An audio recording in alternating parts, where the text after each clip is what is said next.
ମାଙ୍କଡ଼ ଆକ୍ରମଣରେ ଜଣେ ଯୁବକ ହାତର 2ଟି ଆଙ୍ଗୁଳି ହରାଇଛନ୍ତି।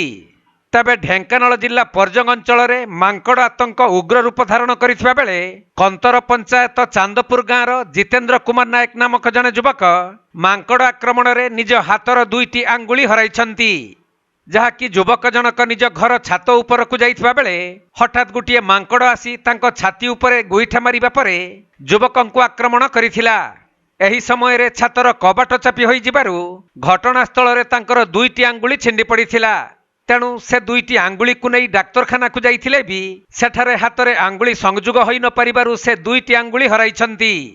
ବାଲକୁନି ଉପରକୁ ଯାଇଥିଲି, ହନୁ ବହୁତ ଗୁଡେ ପଳେଇ ଆସିଥିଲେ ଯେ ଫାଷ୍ଟ ଗୋଟେ ହନୁଟେ ଆସିଲା, ଗୋଇଠାଟେ ଛାତିରେ ମାରିକି ପଳେଇଲା ଡିଆଁ ମାରିକି।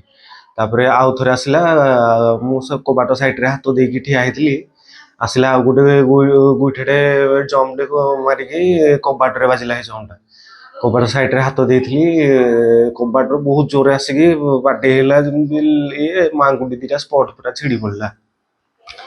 ମେଡିକାଲ ଗଲେ ଆଙ୍ଗୁଠି ଦିଟାକୁ ଧରିକି ଲାଗିପାରିବ ବୋଲି ଲାଗିଲାନି, ଆଉ ମନା କଲେ। ହାତ ରୁ ଆଙ୍ଗୁଠି ଦିଟା କାଟିଦେଲେ ଏମିତି ମେଡିକାଲରୁ ଏବେ ଜଷ୍ଟ ଆସିକି ଘରେ ଅଛି। ମାଙ୍କଡ ବହୁତ ସାରା ମାଙ୍କଡ ଆସିକି ଗାଁରେ ବହୁତ ଲୋକଙ୍କୁ ଆକ୍ରମଣ କଲେଣି। ତାପରେ ଯେତେ ତଡ଼ିଲେ ବି ଯାଉନାହାନ୍ତି ସେମାନେ ଘର।